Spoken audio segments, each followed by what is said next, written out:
caros, vamos agora falar a respeito da interpretação e integração da lei processual penal. Vamos lá. Vamos ler o que diz o artigo 3º do nosso Código de Processo Penal. A lei processual penal admitirá interpretação extensiva e aplicação analógica, bem como o suplemento dos princípios gerais de direito. Desculpem. Meus caros, com relação à aplicação analógica, só para que vocês saibam, aplicação analógica é a mesma coisa que analogia, tá? É a mesma coisa que analogia. O que vem a ser analogia? A aplicação de uma determinada norma a um caso para o qual ela não está prevista. Existe uma situação, essa situação não possui regulamentação legal. Então você, para poder regulamentar essa situação, que não tem regulamentação na lei, você pega uma outra norma, que é prevista para um outro caso semelhante, um caso parecido, e usa naquele caso específico. Isso é a analogia. Portanto, existe, por exemplo, um caso A. Esse caso A não possui norma regulando. E você tem uma lei X que regulamenta o caso B. O caso B é muito semelhante com o caso A. As situações A e a situação A e a situação B são muito semelhantes, são muito parecidas. Você pode, por exemplo, pegar a lei X, que regulamenta o caso B, e aplicar para a situação A, que não possui regulamentação. Portanto, a analogia se aplica quando você tem uma lacuna, você tem a ausência de lei regulamentando aquela determinada situação, tá? Nós temos, portanto, aqui a analogia ou aplicação analógica quando nós temos lacuna. Nós temos a situação A e a situação B. Essa aqui, a situação B, ela possui regulamentação. Ela é regulamentada pela lei X. Mas a situação A não possui regulamentação. Você não possui regulamentação para a situação A. Essa lei X não é aplicável, a princípio, à situação A. A princípio, não. A lei X só é aplicável à situação B. Só que como esses dois casos são casos semelhantes, são casos análogos, para preencher essa lacuna, que é a ausência de regulamentação, você vai fazer o quê? Você vai pegar essa lei X e vai aplicar essa lei X também ao caso A. Isso, basicamente, é a analogia, perfeito? E a interpretação extensiva? A interpretação extensiva, ela ocorre quando a lei diz menos do que queria dizer.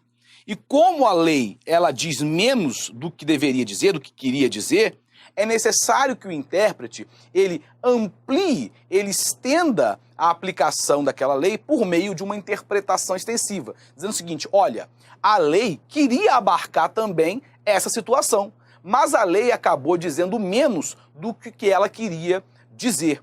Imaginemos a seguinte hipótese, que é a hipótese do crime, só para vocês terem uma ideia, tá, do que é uma interpretação extensiva, do crime de extorsão mediante sequestro, que é o crime do artigo 1. O crime de extorsão mediante sequestro. Evidentemente que esse crime de extorsão mediante sequestro engloba também a conduta de extorsão mediante cárcere privado. Evidentemente, não faz sentido você punir só a extorsão mediante sequestro e não punir a extorsão mediante cárcere privado, que inclusive é uma espécie de sequestro, uma espécie mais restrita. Você fica ali num ambiente fechado, confinado, enfim.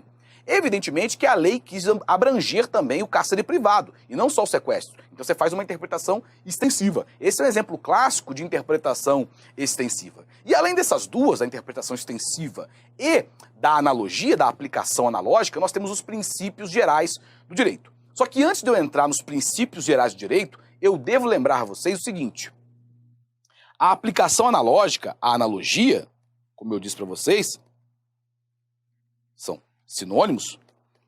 A analogia no processo penal, ela pode ser tanto para o bem quanto para o mal, tá? Você não tem aplicação analógica, não tem analogia no processo penal só em favor do réu.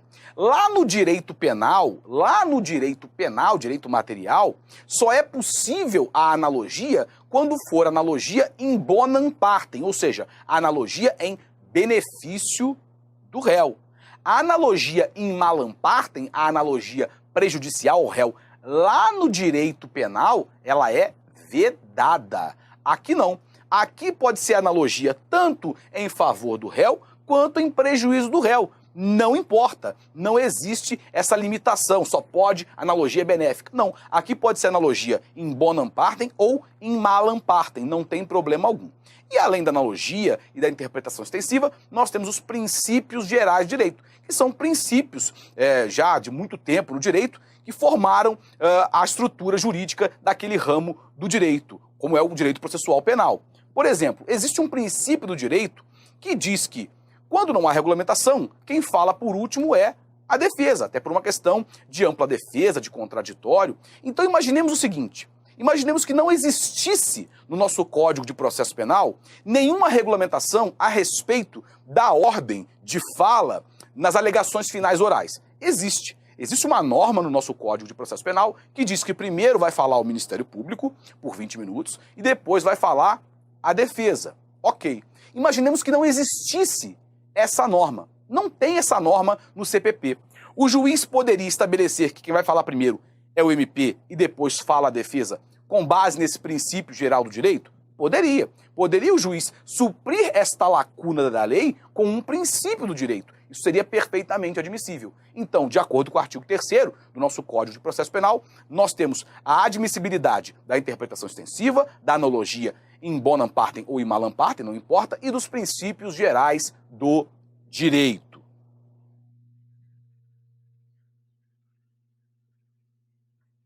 Vamos lá. A lei processual penal não admite o uso da analogia ou da interpretação extensiva, em estrita observância ao princípio da legalidade. Certo ou errado, meus amigos? Vamos lá. Meus caros, aqui está dizendo que a lei processual penal, ela não admite a analogia e nem a interpretação extensiva, tá certo isso? Não, tá errado. Como eu acabei de falar com vocês, a interpretação extensiva, a analogia, os princípios gerais de direito são perfeitamente admitidos na nossa lei, no nosso ordenamento jurídico processual penal. De acordo com o CPP, a analogia equivale à norma penal incriminadora, protegida pela reserva legal, razão pela qual não pode ser usada contra o réu. Veja, está dizendo que a analogia não pode ser usada contra o réu. E está dizendo que isso acontece no processo penal, tá certo? No processo penal, nós não podemos ter analogia em prejuízo do réu, analogia desfavorável ao réu, tá certo? Vamos lá. Meus caros, a afirmativa está errada. Quando diz que não pode ser usada contra o réu, está errado. O artigo 3º não faz nenhuma distinção. Pode ser para o bem, pode ser para o mal, não interessa. No processo penal não há essa limitação. Pode sim ter analogia em prejuízo do réu. A lei processual penal não admite interpretação extensiva ou aplicação analógica, mas pode sim ser suplementada pelos princípios gerais do direito. Certo isso?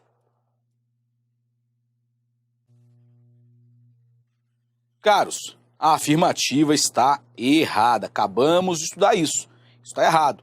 A lei processual penal, ela admite sim a interpretação extensiva e a aplicação analógica. Então, quando ela diz que não admite, a questão está errada. A lei processual penal, A, não admite aplicação analógica, salvo para beneficiar o réu. B, não admite aplicação analógica, mas admite interpretação extensiva. C, pode ser aplicada a processos iniciados sob sua vigência.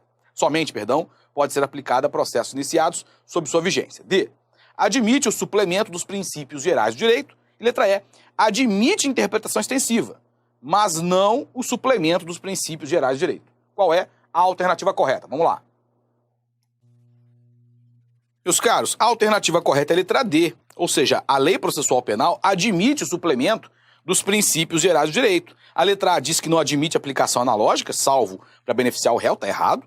Não precisa ser necessariamente para beneficiar o réu. B, não admite aplicação analógica, está errada. C, somente pode ser aplicada a processos iniciados sob sua vigência, não tem nada a ver. Letra E, admite interpretação extensiva, mas não o suplemento dos princípios gerais de direito. Está errado, porque admite, sim, o suplemento dos princípios gerais do direito. No processo penal, assim como no direito penal, é sempre admitida a interpretação extensiva e a aplicação analógica das normas. Tá certo isso? Meus caros, a afirmativa está errada. Por que ela está errada? Porque ela coloca assim como no direito penal. Está errado. De fato, no processo penal, é sempre admitida a interpretação extensiva e a aplicação analógica das normas, ou seja, a analogia. Como eu expliquei para vocês, no direito penal é diferente. No direito penal, tá? No direito penal, existe uma restrição com relação à analogia.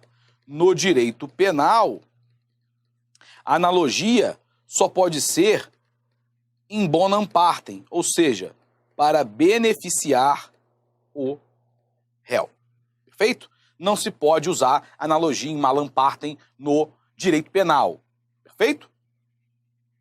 Meus caros, a gente encerra então essa parte relativa à interpretação e integração da lei processual penal. Eu espero que tenha facilitado a vida de vocês, tenha sido muito útil para todos vocês.